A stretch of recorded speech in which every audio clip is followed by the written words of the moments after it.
I have to let you all know that I'm struggling. I am struggling with this Florida humidity. I'm from Southern California. I'm not built for this. But the one positive of all this is that, I've lost at least 5 pounds since I've been here. So, it's not all bad. Like Andy said, my name is Chris Browning. I'm a podcast host. I'm a producer. And I created a podcast called Popcorn Finance a little over 5 years ago. And this is a show where I discuss finance in about the time it takes to make a bag of popcorn. The episodes are pretty short. They're about 10 minutes long. But my brother does like to say to me, he's like, hey, man, if it's taking you 10 minutes to make popcorn, it's probably burnt. But I'm like, look, I'm making popcorn not just for me, but for people listening. So, I got one microwave. It takes a little bit of time. You just got to have some patience. But when I was preparing for this talk today, I reached out to the FinCon team. And I asked them, I said, how long do I need to speak for today? How long is this going to be? And they said, about 15 minutes. And I just thought, oh, man, how am I going to fill 15 minutes? That's a lot of time for me to be talking. But, to help me get into my comfort zone as a podcast host, I'm going to ask you all some questions. I want to get to know who's here today. So you can raise your hand. You can make some noise. I want to know who here is a writer. You can be a blogger or a freelancer. Anyone here? All right. Do we have any YouTubers here? All right, good. I'm going to have some questions for all of you. Do we have any social media creators or TikTokers, Instagrammers? All right, you got to get them out.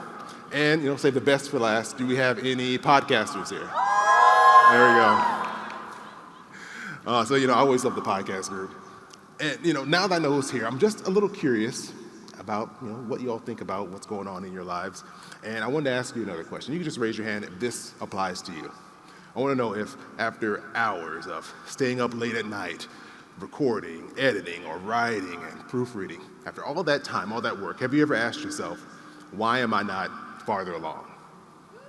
Yeah? Much sadder woo this time around. And, I'll expand it a little bit too. Have you ever asked yourself, why don't I have more downloads or subscribers or readers? Why am I not farther along after all this work I'm putting in? And I'll raise my hand because I've definitely asked myself most of those questions multiple times over the last 5 years that I've been doing this. I think it's just natural for us all to want to compare ourselves to others. It just happens.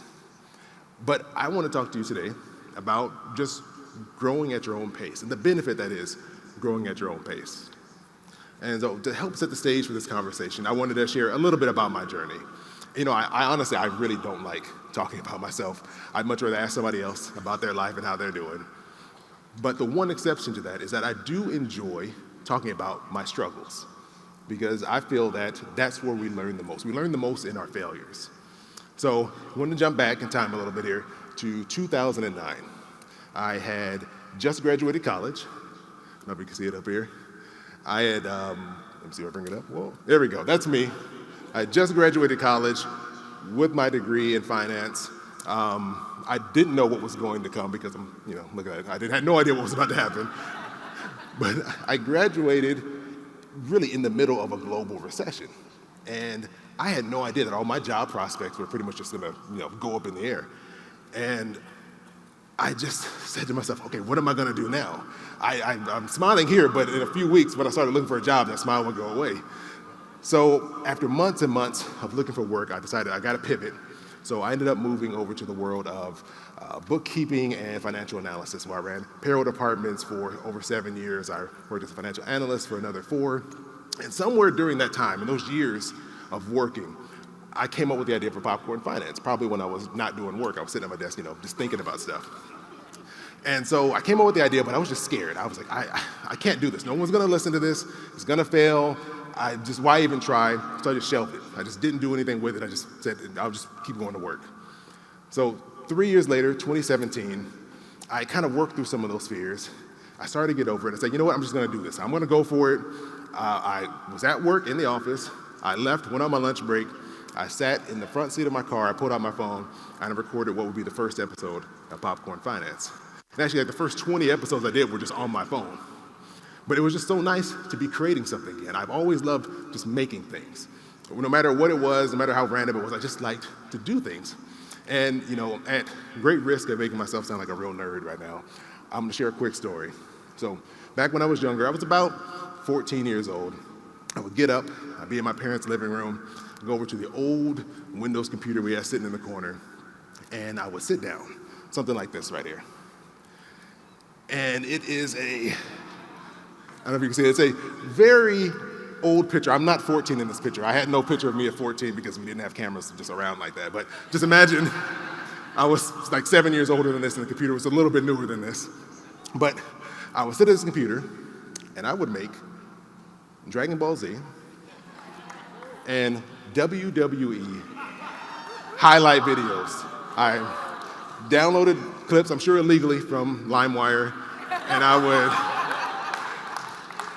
I'd take them and I put them all together with some music, and it was just fun. I can't explain to you why I did it. I have no good reason why this is what I decided to do at 14 years old.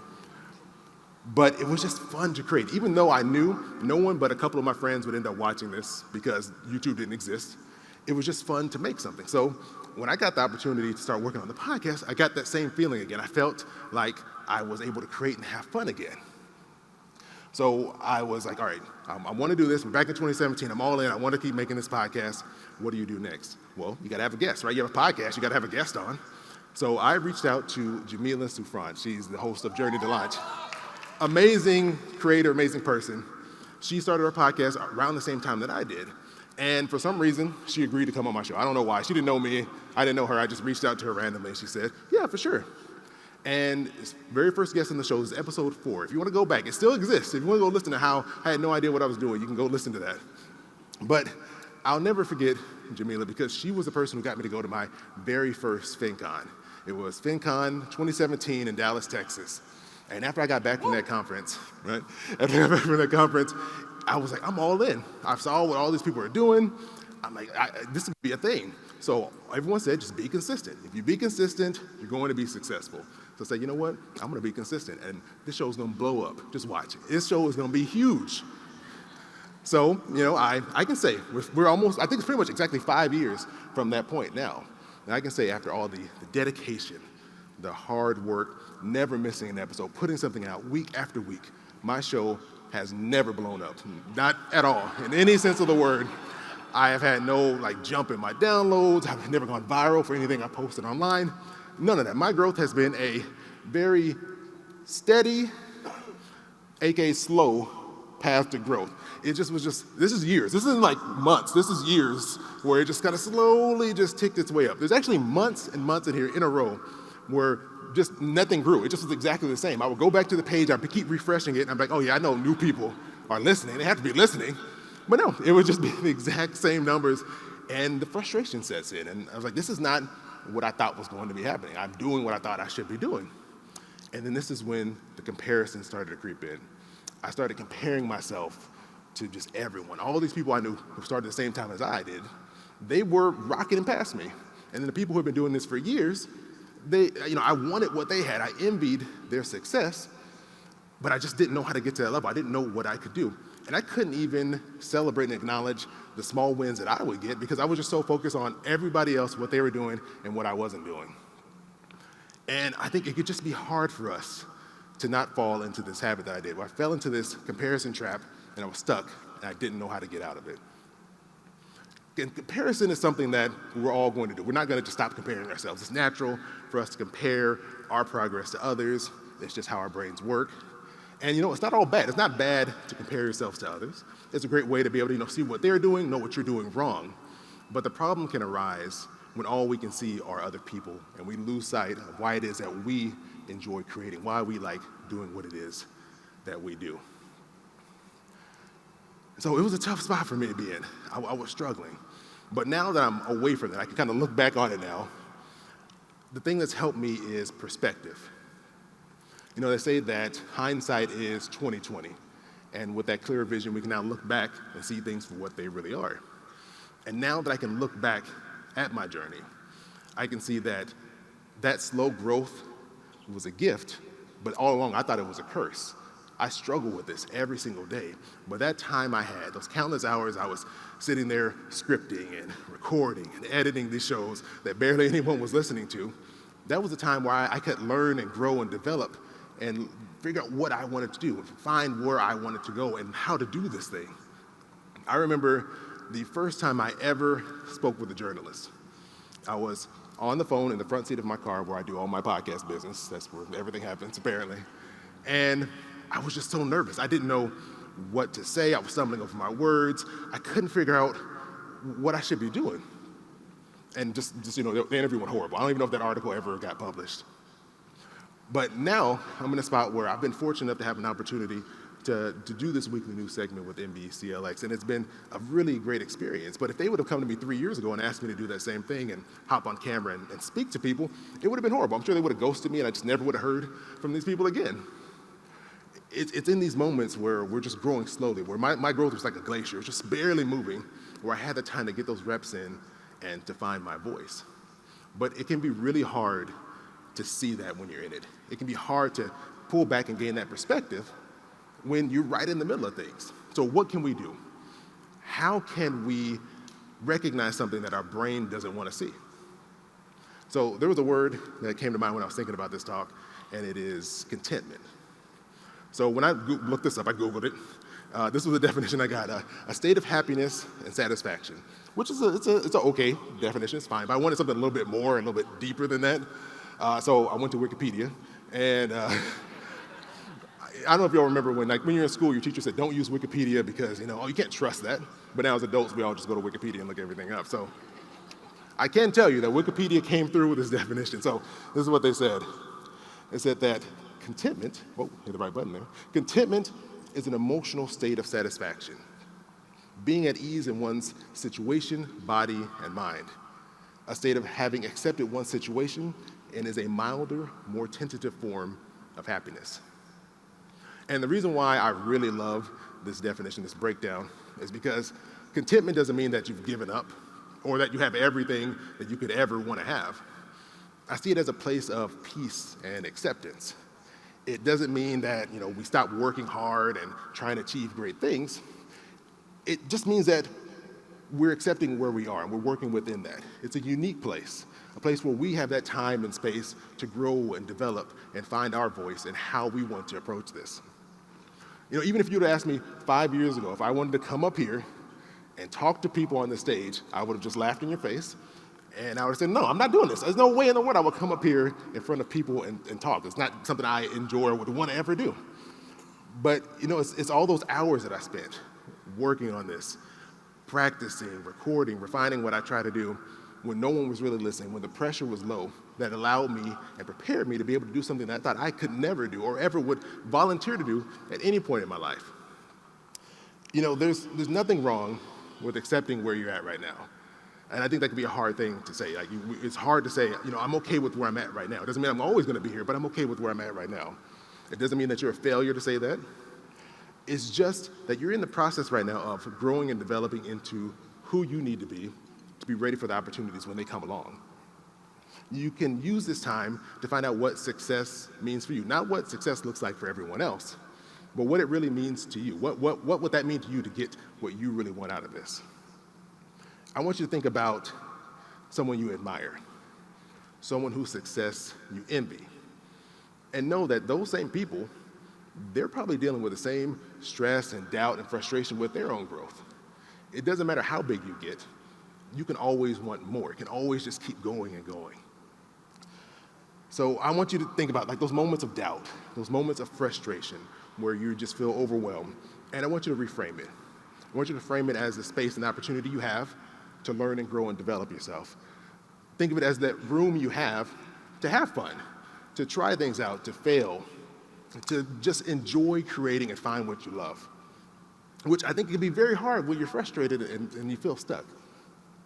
But I think if we can find contentment in where we are in our journey, and we can embrace that process, I think that will allow us to enjoy this process and grow at our own pace.